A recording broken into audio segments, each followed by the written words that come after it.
In this tutorial, you're going to learn exactly how to use Zoom from start to finish. And in the comment section, there are timestamps in case you need to skip to specific parts of this video. So let's dive right in. So of course, the first step is to head over to the Zoom website, zoom.us. So I'm going to click on Plans and Pricing. So Zoom offers 4 distinct price plans. Zoom Free is the best option if you are just testing out Zoom, or if you're hosting up to 100 participants.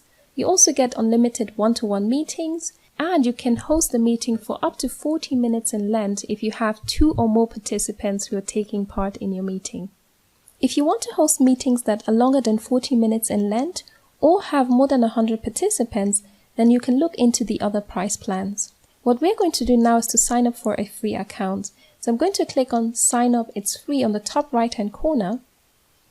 I have the option here to sign up with my email address, or I can also sign in with my Google account or my Facebook account. So I'm going to sign in with my Google account just because it makes the process a lot easier and quicker. So here you want to choose the Gmail email address that you want to use. For me, I'm going to choose this one here. Then you need to click Create Account because we are creating a new Zoom account. When you first log into your Zoom account, this is the page that you will land on. You can see we are at the Meetings tab, and this is where you can schedule a new meeting by clicking here. I will show you how to do this in just a sec. You can also access previous meetings by clicking on this link here. Then there is the Personal Meeting Room, which is a personal meeting room that is permanently reserved for you. Your personal meeting ID and personal link are the 2 ways that you can access this room. On the left-hand side is where you can access your profile details. So you can change your profile picture here. You can also find your personal meeting ID here as well, your linked email address, and more. If you want to make any modifications, you can do that by clicking on Edit. In Zoom, you also have the possibility to link your account with Chrome or Microsoft Outlook, and in that way you save time by scheduling your meetings directly from your calendar. So you can do that by clicking on Download. Alright, so once you've selected the Zoom plan that you like to use, the next step is to download Zoom onto your computer to start using it. And you will need to complete this step in order to host a meeting, and also if you want to join a meeting. You do not have to have a Zoom account to attend a Zoom meeting or interview. However, you will be prompted to download the software onto your computer once you have clicked on the link that you have been provided to join a meeting. So be aware of that. So if you liked the video so far, please click the thumbs up button down below, which will allow this video to be shared with more people and help out with the YouTube algorithm. Thank you. There are 2 ways that you can download Zoom onto your computer. One way is to scroll down and then under Download, click on Meeting Client and download the software like that. Or if you click on Host a Meeting and you select any of these options, you can also download Zoom onto your computer. So let's do that now. I'm going to click on With Video On, and then you will see this pop-up window that says Open Zoom Meetings. So I'm going to click on this. You can also click on Download and Run. So this is the pop-up window that you will see when you download Zoom onto your computer. You will then be asked to join the conference by using your computer speakers or to test your microphone speaker. I'm going to click on Join Audio Conference by Computer. So the first thing that I'm going to do is to pin Zoom to my taskbar just to make it more easily accessible. So this is the Zoom icon. Then I'm going to right click and then pin to taskbar. Then I'm going to minimize my Zoom app, but you can see this is where you can easily create a meeting, schedule a meeting, ask people to join a meeting. It's really easy to use. When you are hosting a meeting, this is the screen that your participants are going to see. You can also enter full screen mode by clicking up here, and you can exit full screen mode here as well. Down here are your meeting controls, and I will take you through each of them step by step so that you can make the most of your meeting or online conference. So at the far left here is where you can mute yourself or unmute yourself. Now, if you don't want your participants to hear you, then you can click on this icon and you will be muted. If you click again, you will unmute yourself. Then on the next control, you can also disable video. You can see now that only my profile picture is showing, and this is my profile picture from my Google account. If you want to change your profile picture, I've shown you where you can do that. If I click on this icon again, you can see I'm back on video mode. Hello! So on the next tab, you can invite other participants. As you can see right now, we have only one participant, and that is myself, the host. So if I want to invite participants, I need to click on the link invite. Then you will see this pop-up window appear, and you have several options. You can copy the URL of this meeting, and you can send it to participants directly. So for example, you can send it to your students who are part of an email list. You can also do the same with copy invitation. So you can send that invitation to another participant as well. Whatever you do, don't forget to include the meeting password when sending out your URL so that your participants can access the meeting. You can also choose an email service that you can send your meeting invitation to. For example, if I click on Yahoo Mail, I can select which email address I want to send my invitation to. Alright, I'm going to X out for now. So the next control is to manage your participants. So if you click on this option, you will see a white window appear, usually on the right-hand corner or at the center of your screen. So some of the features are that you can mute all participants. So for example, if you don't want participants speaking in your meeting, and also you don't want your participants to talk amongst each other, so you want them to focus on you, then you can click mute all. You can also unmute all, and I have more options here.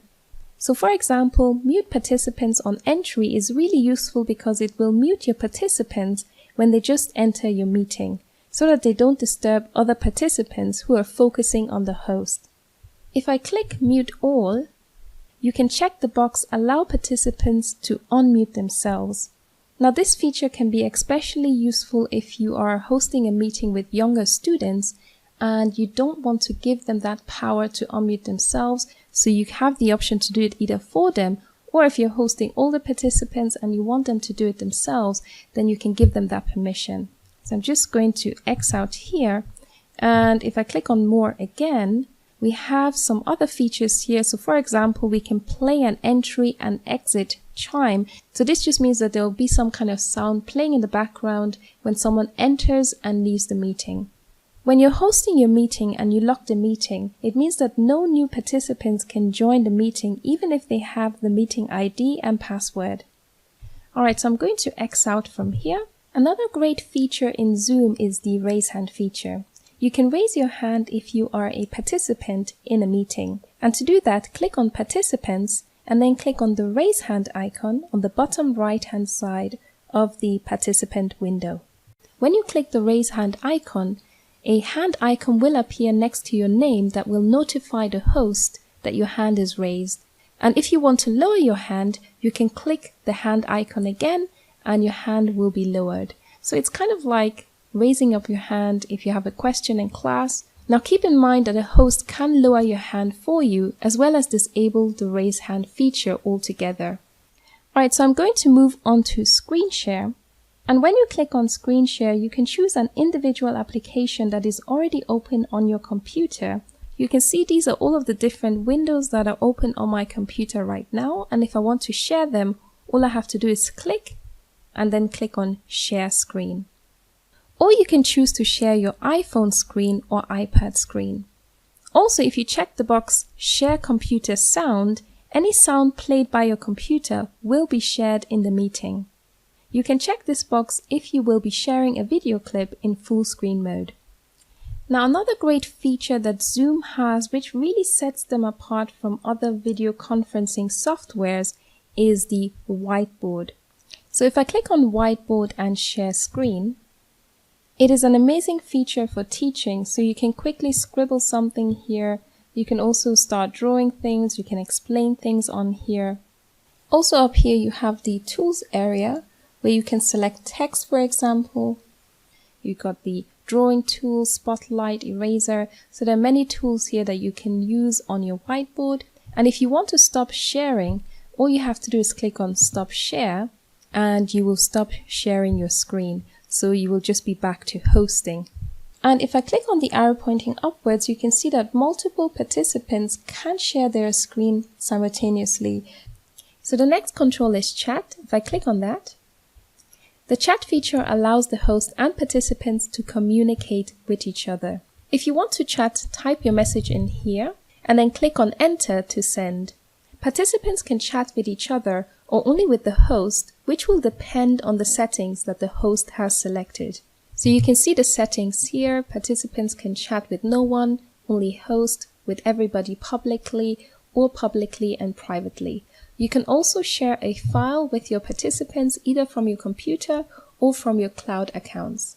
And then we move on to record by clicking here, and you can record everything that is happening in the meeting by clicking on record. You can also pause the recording by clicking on pause.